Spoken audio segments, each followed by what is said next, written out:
I am your friend Dr. Charles Apoki. I want to talk about the invasion of the secretariat and the seat of government in Ibadan by Yoruba nation activists. I happen to have schooled in the College of Medicine, University of Ibadan, and the secretariat was quite close to the University College Hospital where I trained. Now, there are some things we need to analyze. Number one, these agitations that are coming up in this country, IPOB, Yoruba Nation, I don't know the one that will come up from the Middle Belt and the North or the South. We should not just dismiss these people as miscreants. That's one grammar Nigerian politicians and security agencies like to use, miscreants. That's how Boko Haram started. Boko Haram started small. There was extrajudicial killing of somebody, one of their leaders. And because of that, it's festered and has grown to what we are finding difficult to contain. We allow the way we manage our road system, that's the way we manage problems in Nigeria. When a road has a pothole in Nigeria, they won't fix it on time until it becomes a gully and maybe a commissioner dies there. Then an inquiry will be set up to find out why the commissioner died. Then another contract will be awarded to do the road, and the contract most likely will be abandoned or not be well done. Why would Yoruba people want their own country? Why did Sunday Igbo come up? We need to, when a baby is crying, it's not to slap the baby. Why is the baby crying? Why are different units of Nigeria, particularly in the southwest now and the southeast, desiring to leave this country? I believe in one Nigeria. I believe that a big Nigeria, a united Nigeria, is more sustainable, more economically vibrant, and though tribe and tongue may differ, in brotherhood we stand. If not, all these smaller nations around us, Cameroon, Chad, Niger, Republic of Benin, can overrun small units of Nigeria if we break up. And it's good for our economy if we are united. But why are the Yorubas protesting? Number one, this protest came from the killings of Yoruba farmers, killings of Yorubas in their churches, killing of Yorubas in different parts of their countries, kidnap of their traditional rulers and whatever.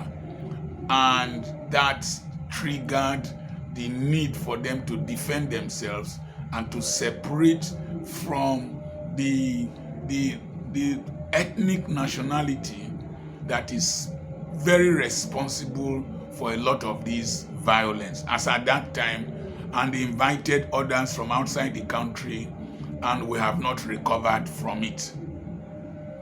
So why don't you call the people, talk to them, explain to them, reassure them, and go after these bandits and these terrorists and these criminals, and let there be security.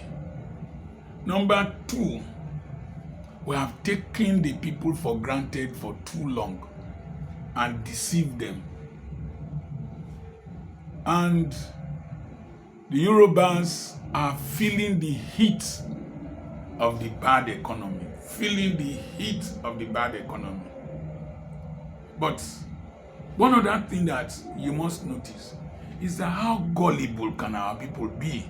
They carried chairs, they carried flag, they wanted to go and declare Oduduwa Republic, they wore uniforms, even a girl followed. How naive. The naivety of our people is something we must take seriously. That means they can easily be brainwashed to do what they are not totally aware of the consequences. And it is something we should take seriously. You can be making mockery of the naivety now, of their stupidity of carrying cutlasses and guns and amulets and charms. But you see, progressively people become more sophisticated. Hamas was not like this in the beginning. Hezbollah was not like this in the beginning. I talked about Boko Haram was not like this in the beginning. Even in Myanmar, the opposition groups are taking over more territories in Myanmar. The Oromo liberation fighters in Ethiopia are giving the government in Addis Ababa concern. Also remember that Professor Lule was able to invade Uganda from outside. Remember that this Paul Kagame that is ruling in Rwanda today used to be outside the country as a bandit or as a revolutionary. So let's not take these things with kid gloves. Let's see how we can handle these things, ameliorate the fears of the people, provide security for them, and then make sure we debrief our people and speak to them in such a way that they are not easily led astray. We're handling one in the southeastern part of the country. The one in the southwestern part of the country will be more difficult to handle because of the size of the southwestern part of the country. It's a bigger territory. It's a more forested territory. There are people who speak the same language, and they are more united and cohesive together. So let's not take this thing seriously. Let's not just go to television and start castigating them. Let's not start looking for those who instigated them alone. Let's look for the reason why they were able to be instigated. The truth of the matter is that people are tired of the way this country is being run. People are tired of the way some people are treated like special class in this country. People are tired of the way that a few people corner the wealth of this nation. People are tired of being treated like second-class citizens in their own country. And that's why these crises are coming up. And let's be very sincere. I have told people that we must be very, very careful so that the situation in Yugoslavia after President Tito died, let it not happen in Nigeria. After President Tito, who was a strong man, died, Yugoslavia, that was an amalgam of different republics, broke down. We had Kosovo, we had Macedonia, we had Montenegro, we had Albania, we had Serbia. I don't know if there is anyone I have forgotten. And there were generals in different parts of these nations, and a lot of evil was perpetuated. This nation must not die. We must have competent leadership that can unify us, competent leadership that can bring succor to the suffering of the people. The dollar, you say, okay, dollar is coming down, but things are still very expensive. Still very expensive. People are finding it difficult to live. I went to buy medication I was buying for $8.50. I bought it $1,800. Tea I was drinking that was $7.50 or $1,500. It's now $5,000.